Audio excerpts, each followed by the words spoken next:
Hello class, my name is Eric Molina. I will be presenting the second portion of this week's lesson. For my portion of the lesson, I will be discussing resilience in the context of the two articles assigned for this week. In addition, I will relate some of the real-life applications discussed in the articles to what some are discussed in part 1 of this week's lesson over resilience.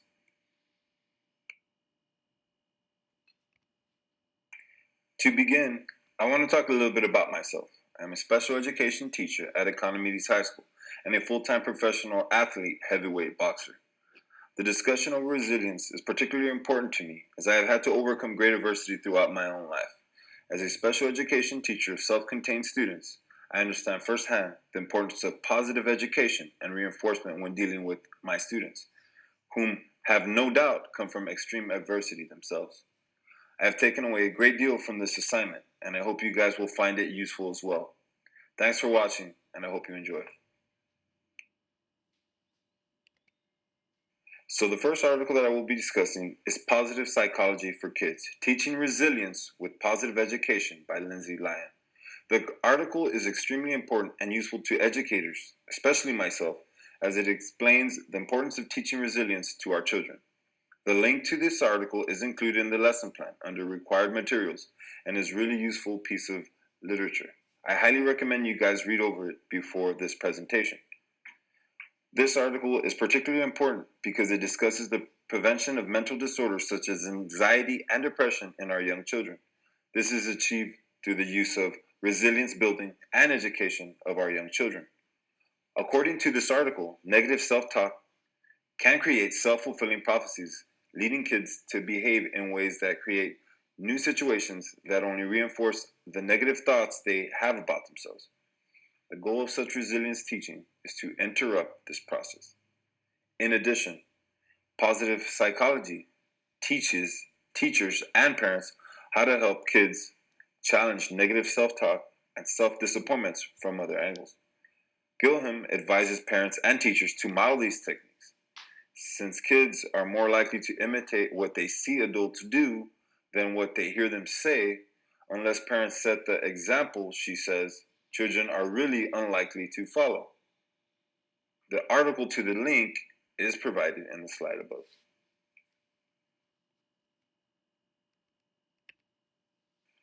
Before I continue discussion of resilience, I would like for the class to watch this 10-minute TED Talk YouTube video about the power of resilience. The TED Talk features Sam Goldstein, PhD, and is a great supplement to the article assigned for this week over teaching resilience with positive education. The presentation is significant and has great meaning to anyone who is an educator, brother, sister, father, etc. Please watch and consider throughout the remainder of the presentation. The direct link is included in the lesson plan under required materials and can also be accessed directly from the slide by clicking on the hyperlink. Thanks for watching. Hope you guys enjoy. This article is a great supplement to the discussion of resilience. As explained in the previous slide regarding teaching resilience to children, the use and incorporation of positive psychology is a great way for us to build resilience in all aspects of our lives. In this article, Lyon explains how relationships are affected through the use of positive psychology. According to this article, reacting in a positive way not only reinforces bonds, but it also shows that person that in negative times, you'll be there. Moreover, positive reactions also magnify the uplifting effects of the good news for the partner who's doing the sharing. In fact, partners' reactions to each other's good news can better predict the quality of a relationship and whether it will endure than can partners' reaction to bad news. As a husband, I found this article to be quite useful. This article is directly relatable to Summer's discussion over external factors that contribute to resilience. This article shows us the importance of external relationships and how they relate to resilience.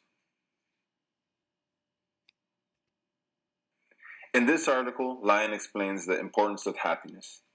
The concept of happiness is, as Summer described in her presentation, an internal factor that contributes to resilience.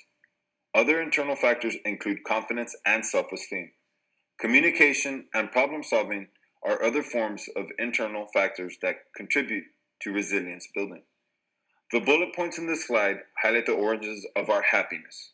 According to Sanja, a professor of psychology at the University of California, Riverside, while it is often difficult to control life circumstances, as we can see, as a great deal of our happiness is under control. The article suggests, and I couldn't agree more, that happiness takes work. I recommend you guys read this article as it might have great utility in your lives. As we have seen thus far, resilience has many components to it that require their own unique attention. Understanding each of these components and working towards improving them is a great way to increase your propensity for resilience. This article is an extension of the internal factors of resilience discussed in the previous slide. Both of these articles demonstrate the power we all possess for improving our lives. According to Fredrickson, a professor of psychology at the University of North Carolina, Chapel Hill, finds that people who increase their daily diet of positive emotions develop closer connections with others, strengthen resilience and optimism, and are more satisfied with life compared to those that do nothing to experience positive emotions. The remainder of the article discusses ways for which we can achieve a greater serving of positive emotions per day. This is an activity that allows you to determine what your positive ratio is. By clicking on the link provided on the slide, you will have direct access to this test. I highly recommend that you guys complete the test and consider what you can do to improve your ratio of positive emotions. Remember, positive emotions are internal factors that contribute to resilience. Note that this test is a supplement to the article in slide 7. Be sure to see what Frederick suggests can be done to improve our ratios. These are some questions for discussion that I would like you guys to consider. First, for educators and teachers. Prevention was a major focus of these articles. What have you done in your classroom to prevent or interrupt the process of negative self-talk? What have you done to get your students to see disappointments from different angles? Second, psychologists, specialists. How would you go about advising parents on how to interrupt the process and challenge negative self-talk?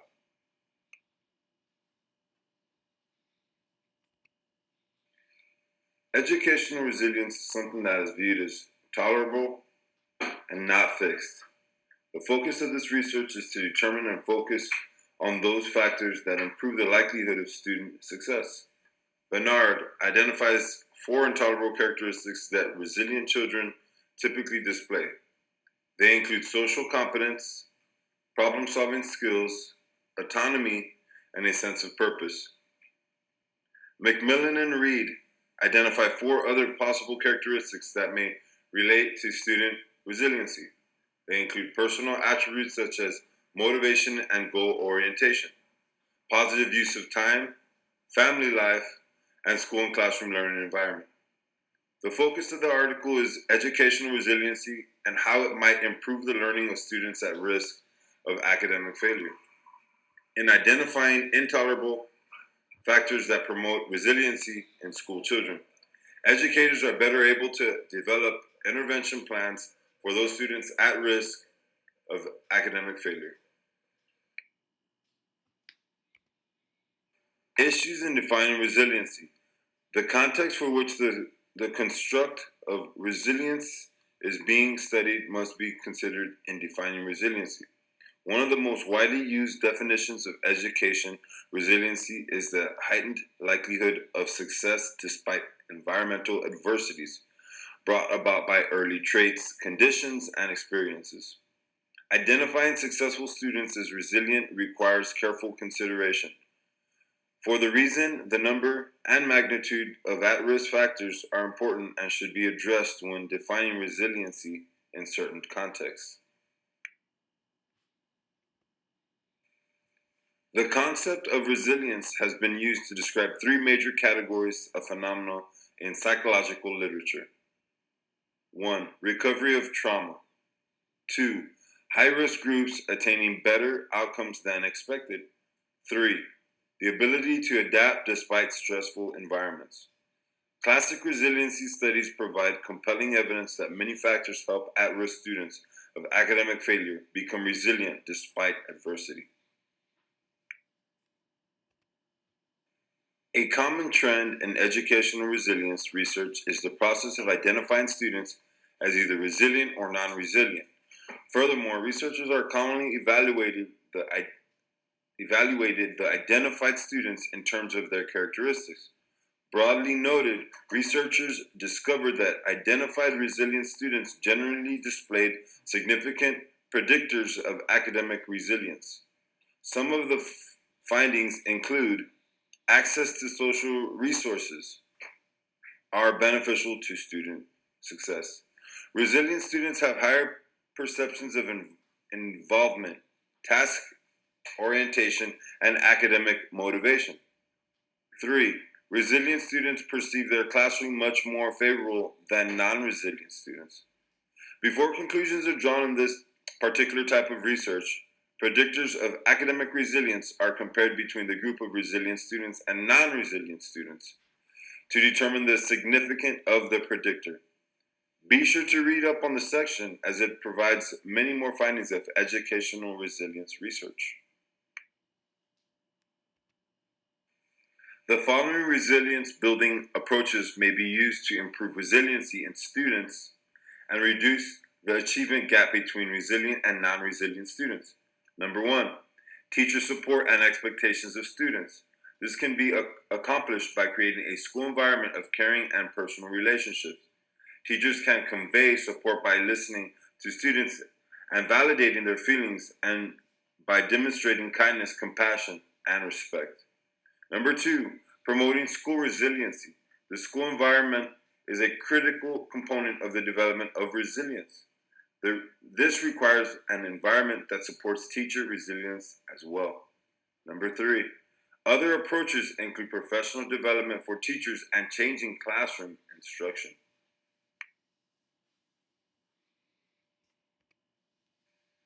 These are some questions for discussion that I would like you guys to consider.